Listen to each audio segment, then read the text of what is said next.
not help you.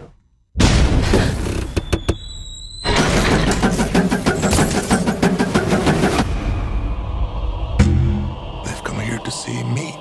Come quick! You're insane! You're insane! All I'm trying to do is bring life into this house. Open the door to new people, new ideas. I'm so sorry. Get out of my house! You give and you give and you give. It's just never enough.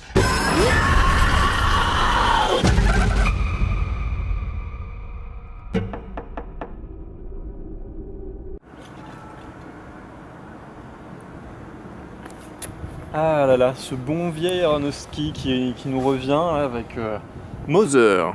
Point d'exclamation en plus.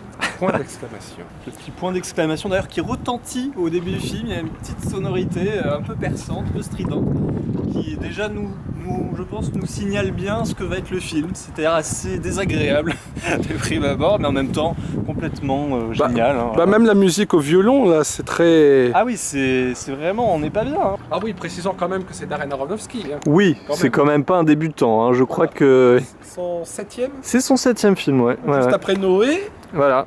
On reste dans le biblique. Il aime bien ça, hein, parce que bon, The Fountain aussi, il y avait certainement aussi des paraboles assez religieuses, oui.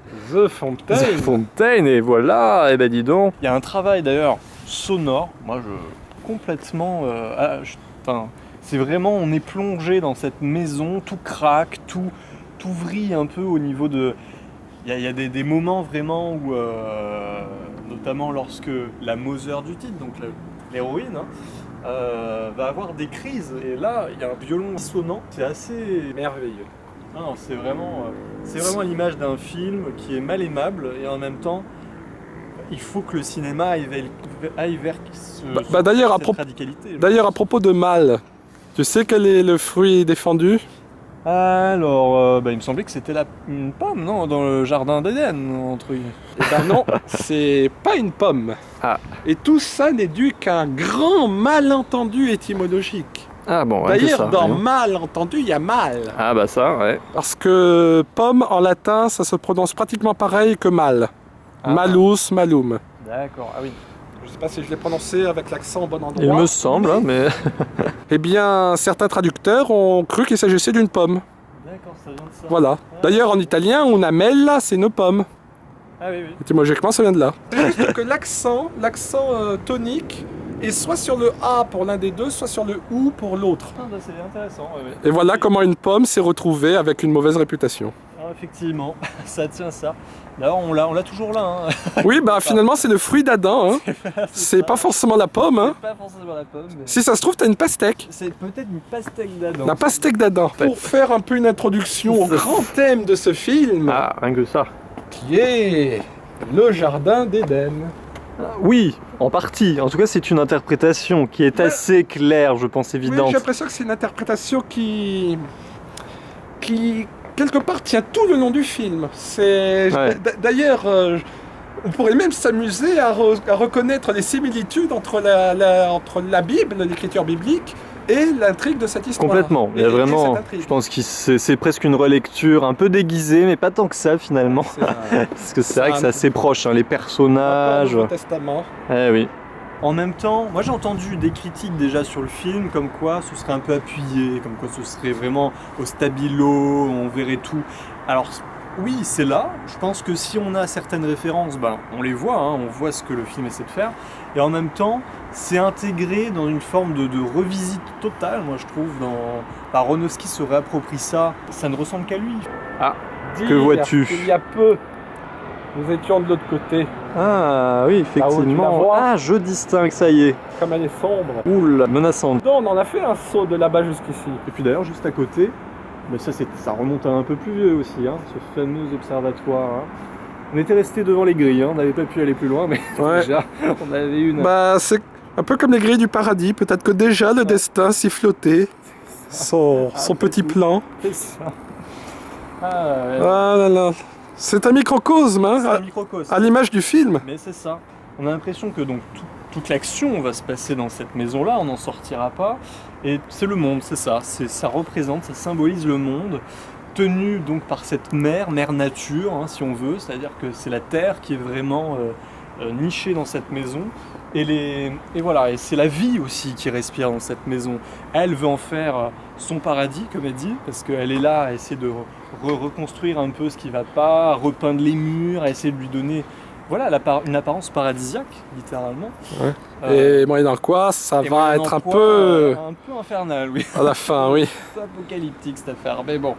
Mais voilà, et alors elle est obligée aussi de composer avec un mari qui est un peu étrange, hein, joué par Javier Bardem. Oh, le capitaine Salazar. C'est ça, capitaine Silva. Silva aussi. Il a changé d'ennemi depuis James Bond, dis donc. On a grimpé les échelons. Il est mis à la place de Dieu. Et ce qui est très beau, c'est aussi qu'il est mis en couple, on va dire ça comme ça, avec l'inspiration. D'ailleurs, tellement inspiré que l'oxygène, chez lui, ça devient une arme. Ah oui, No Country for Old Men, nous y voilà, c'est vrai. Alors, l'inspiration, voilà, qui est incarnée, là, pour le coup, par la mère, hein, parce qu'elle ne porte que ce nom-là. D'ailleurs, c'est Moser, c'est... Justement, ça reprend de la Bible que les noms, ce sont plus des surnoms. Tout comme on parle du Seigneur, du Christ, tu vois. Bah, là, c'est le poète, l'inspiration. Dans le générique, Javier Bardem, il est mis en parallèle à Him. Ouais, il a appelé comme ça, Him, lui. Avec un H majuscule. C'est ça. Celui qui fait, celui qui crée. Je trouve ça très beau, presque de revisiter le couple sous un angle un peu divin, là, pour le coup. Parce qu'en plus, c'est un film qui parle de vie.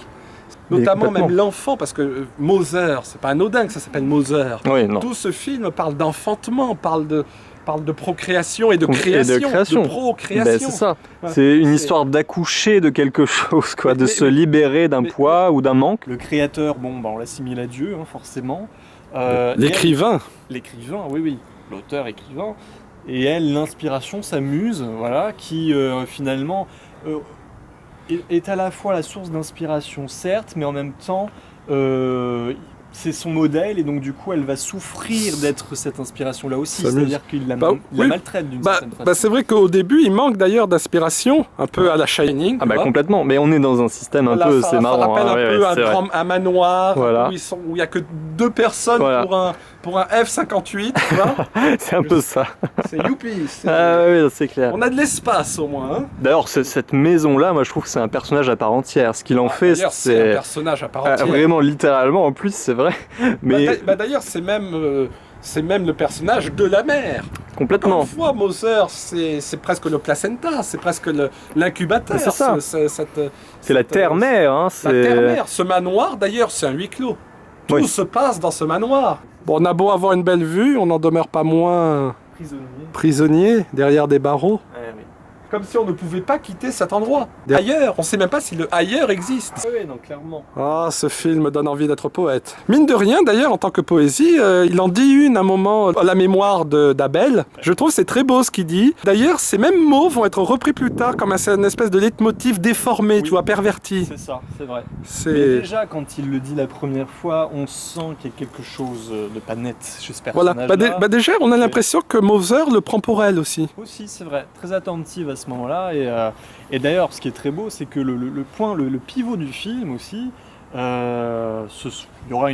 auront un rapport à ce moment-là sexuel entre eux, enfin, parce que finalement elle n'attend que ça, de construire un foyer, de pouvoir avoir un enfant, parce que c'est aussi ça qui va pouvoir peut-être les ressouder. Effectivement, elle va en attendre un. Au moment même où lui retrouve l'inspiration. C'est elle qui le déclenche. Ça va être aussi à la faveur d'un regain de créativité en lui, il va enfin pouvoir accoucher de sa grande œuvre. Ah, les deux vont accoucher. C'est ça, presque simultanément. Alors bon, lui un peu avant elle, mais quand même. D'ailleurs, après leur nuit d'amour, elle lui dit « je suis enceinte ». Ouais, c'est ça, c'est un peu ça. Hein. Une forme d'intuition, voilà, qui paraît un peu surréaliste, mais à l'image du film. À l'image du film, c'est-à-dire qu'il lui demande « mais comment le saurais-tu ?» Je le sais. Je le sais, c'est tout, voilà. Et il faut le prendre ainsi. Ouais, c'est le mot d'ordre même de toutes les religions, presque. Mais c'est ça qui est intéressant, c'est que les deux personnages sont dans une forme de conviction, chacun à leur façon, où lui, finalement, quand ces gens là vont arriver chez eux, et ben il va se mettre à les accueillir et de façon un peu aveugle, et elle aussi, voilà, justement sur cette scène-là, va croire aveuglément qu'elle est enceinte, par exemple. Enfin, c'est Aveuglément. aveuglément. Évidemment. Ah bah là je vois plus rien, effectivement. Évidemment. Ah, je vois d'une main, si quand Le même. miracle, c'est quand même recouvrer la vue. C'est ça. Ah oui, alors c'est quelque chose, hein, c'est... C'est le chemin de la vie. Et ça c'est très frappant, d'ailleurs je crois qu'il y a cette scène qui est une sorte de fantasme où elle lit enfin l'œuvre de son mari, et à mon avis ça pourrait un peu traduire tout le film, ce mystère-là, c'est-à-dire qu'ils se retrouvent effectivement devant leur maison en feu, ils se prennent par la main, et c'est comme si tout était dit. Mais alors justement, cette mère, cette Moser, Ouais, eh bien, elle est suivie d'un point d'exclamation. quand même. Rien. Donc je pense qu'il y a là aussi il y a la conviction. Il y a de la conviction, mais au-delà de ça, moi j'ai tendance à interpréter ça comme en fait une volonté refoulée pendant un long moment de s'imposer. Moi je vois donc à la fois la lecture religieuse, Oui, parce que ce n'en est qu'une parmi tant d'autres. et hein, également je vois beaucoup une métaphore de l'intrusion. Ah ben complètement. C'est un film de dépossession. Cette Moser est Complètement. dépossédée. Ah bah oui. Et ce n'est que vers la fin, où à un moment, quand Javier Bardem voudra lui prendre l'enfant qui est né, elle dira non, non, je veux le garder. Donc là, c'est d'ailleurs, je pense, la première fois qu'elle réussit à désobéir sciemment et aussi explicitement. Ah bah oui, parce que le reste du temps... Et lui, il lui ouais. répondra, mais je suis son père. Oui. Je suis son père. Ouais, c'est clair. Et Si, elle, que ne fera-t-elle pas? de dire, Je suis sa mère. voilà. Et moi, sa mère, point d'exclamation. C'est vrai. Ah mais oui, ça se retrouve là, absolument. Hein, À mon c'est- avis, le mot verbe point d'exclamation est tout simplement tiré de cette phrase qui quelque C'est vrai, part c'est possible. synthétise le film, qui quelque part porte le film. Ouais, C'est complètement. quelque part... mais moi je suis sa mère. C'est clair. Et Ah, je vois, je pour vois. hein. continuer avec les métaphores bibliques, Ouais. celui qui arrivera à retirer ce parapluie du sol sera proclamé... Bah profites-en, là, la cloche sonne, il faudrait... Voilà, je pense que c'est le moment ou jamais, Vivien. Ah non, c'est fini. Trop tard, l'heure est passée. non mais c'est... Serais-je un jour roi d'Angleterre? On se le demande. C'est une noble ambition. Merci. Et de l'ambition, bah, le film, c'est vrai qu'il en manque pas. hein. Et c'est vrai que moi, ce qui m'a frappé aussi, c'est cette menace qui intervient comme ça par des intrus qui arrivent chez eux, des invités. Ils sont là à faire comme chez eux, et donc elle, la maîtresse des lieux, la Moser, On n'est plus chez soi. voilà, elle n'arrête pas de leur dire mais où vous prenez, où vous croyez, c'est chez moi, sortez de chez moi. Mais d'ailleurs, très souvent, les invités ne sont même plus conscients que c'est la propriétaire des lieux. Complètement. Ah oui, il la dépossède de ce titre-là, de ce statut-là, et elle finit par être fondue dans une masse à un moment donné, et on se dit mais c'est pas possible, et c'est un monde en fait. C'est pour ça que cette maison-là représente un monde à un moment donné où plus personne finalement est plus chez soi qu'un autre. C'est juste une grande communauté humaine comme ça. Et puis un peu sortis de n'importe où, comme s'ils venaient d'être créés. Ouais, Tu vois, on ne les a c'est ça. pas du tout vus. Ils n'ont pas du tout été annoncés auparavant. Non, c'est Ils ça. arrivent comme un cheveu sur la soupe, mais d'une bonne soupe, quoi. Enfin, je veux dire, c'est Eh oui. d'un bon cheveu. Ah oui, c'est aussi la construction en deux temps qui est très intéressante, avec une première partie où on a simplement, voilà, on va avoir une famille en fait, véritablement, qui va s'introduire dans cette maison. Déjà un homme, puis sa femme qui arrive le lendemain. Ève. Et voilà, alors, la relation Adam et Ève, là, c'est frappant, hein, on voit tout de suite le parallèle. Sachant que Javier Bardem garde dans sa possession un espèce de diamant Ouais. que la mise en scène nous a bien montré comme extrêmement précieux. Ah bah ça oui, ouais. Et bien sûr. Et ce diamant, il le garde dans son bureau, dans lequel il ne veut que personne n'entre en son absence. Tout à fait, ouais. Côté barbe bleue aussi Personne là-dessus, n'entre. c'est marrant. Enfin, on sent qu'il y a un côté mythique, mythologique aussi dans cette maison, c'est assez intéressant. Ce sera marrant aussi de faire le parallèle que c'est dans cette pièce-là que mettra au monde l'enfant, le Moser. Mettra au monde. enfantera, voilà, et mettra au monde aussi, c'est ça. Mettra le monde au monde, attention. Ouh là là, on a du monde au carré là. C'est marrant de se dire qu'il y a une concentration dans cette pièce, comme si d'un coup il y avait voilà, une sorte de... tout se jouait là-dedans. Et le péché se joue là-dedans, parce que c'est là aussi où ces invités-là, ces intrus-là, ce couple-là, d'Adam et Ève, vont commettre l'irréparable. D'ailleurs, à ce compte-là, je trouve que Michel Pfeiffer, qu'on n'avait plus revu depuis un moment, retrouve un rôle mais complètement digne de son talent, un peu vénéneuse, quoi, un peu le serpent qui essaie d'induire. Ève aurait fusionné avec le serpent. Voilà, c'est tout un monde. Donc toute cette première partie qui est déjà bien angoissante, voilà, hein, et qui va déboucher. Alors avec cet intermède où effectivement tout semble revenu un peu l'idylle parfaite. Fondu au blanc. Fondu au blanc qui cristallise aussi ce retour un peu, une forme de sérénité, vite interrompue, hein, parce que c'est vrai que on va pas y rester longtemps dans cette sérénité. Hein. Elle en a marre. Hein. Mère Nature en a marre. Hein. Ouais. Enfin. Et d'ailleurs, ce qui est intéressant à noter, c'est que les intrusions vont se faire crescendo. D'abord une personne, Adam, puis sa femme, donc ils vont être 2, Ève, voilà. Puis leurs 2 enfants, ça va être 4, puis ça va devenir exponentiel. Ensuite toute la famille pour le deuil de Abel, absolument. Parce que effectivement, il faut bien que quelqu'un tue Abel, hein, sinon toute la métaphore tombe à l'eau. Et ensuite, donc une accalmie le temps de l'entracte, on va dire, et ensuite ça devient l'orgie. Mais ça devient un enfer, mais sur terre, mais c'est vraiment... Un enfer dont les flammes sont les hommes eux-mêmes. Voilà, moi je sais qu'il y a eu des visions, à un moment donné, Aronofsky propose des visions. Et cette dernière partie, à mon avis, fait tout l'expérience, toute l'expérience du film. C'est une métaphore du cycle de la vie. Ouais, c'est vrai. Je vois. Ça tourne. Absolument, ça marche. Parce que, effectivement, par quel mot commence le premier plan et par quel mot termine le dernier plan?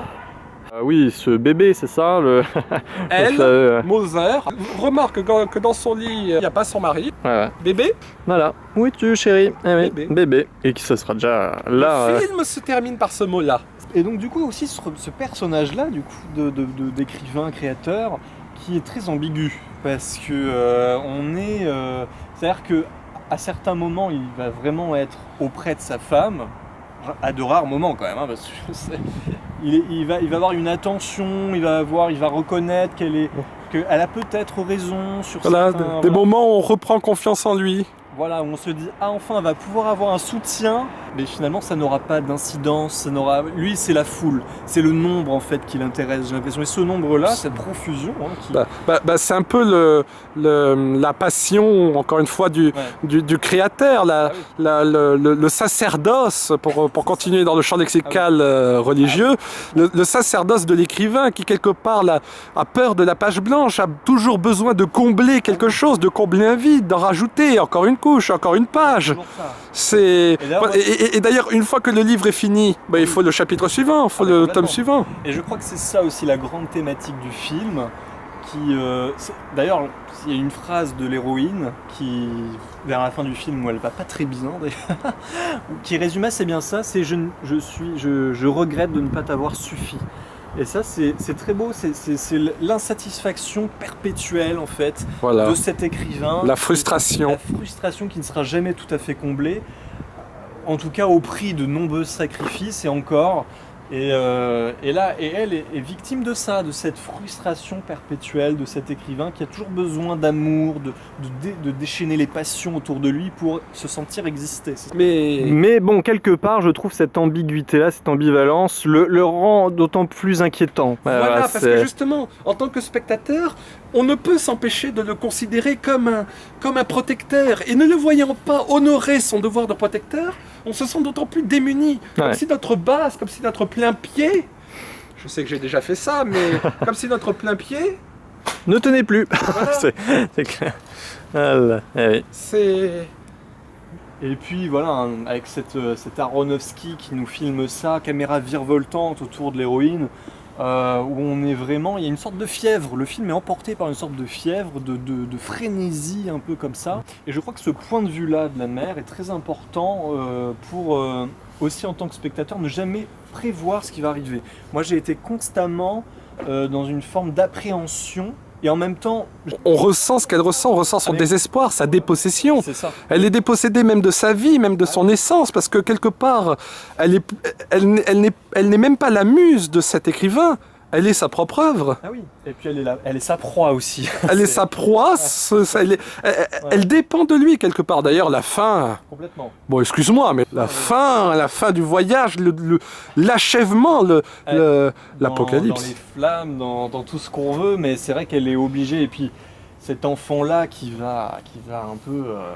c'est assez dur ce qui se passe, c'est vrai, lorsqu'elle le met au monde et lorsqu'on comprend lui aussi ce qu'il veut en faire de cet enfant et la mission qu'il a aussi vis-à-vis de ses apôtres. Parce voilà, que de leur présenter, tu vois, un peu comme voilà. C'est l'histoire de la vie. Quelque part, comme s'il y avait une sorte comme s'ils l'avaient tous mis au monde, comme s'ils y avaient tous participé et que cet enfant leur était dû en fait, et que c'était le fruit d'une sorte de connexion entre eux, entre l'écrivain, ses fans, et donc du coup qu'il leur remettait, et avec aussi voilà cette volonté de pardonner coûte que coûte, mais devant un crime horrible. Alors on se dit à ce moment-là, mais attends, jusqu'où la charité, jusqu'où la bienveillance que leur prête cet écrivain, jusqu'où elle peut aller, et ça devient complètement inhumain, oui, c'est vrai que... D'ailleurs, on a même des métaphores des guerres de religion, comme je t'ai dit tout à l'heure, les obus, ah oui, je veux dire, c'est...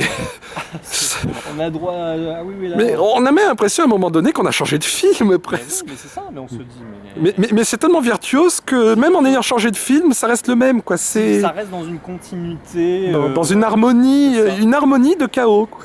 Et moi vraiment ce que je trouve c'est la cohérence aussi de l'œuvre d'Aronofsky, c'est-à-dire que c'est quand même quelqu'un qui depuis ses débuts travaille les mêmes obsessions, et d'ailleurs la perfection, la quête de perfection, ce côté autodestruction vraiment. Non mais ouais, c'est vraiment à l'image vraiment de cette église, c'est imposant, c'est monumental, c'est divin, c'est éternel.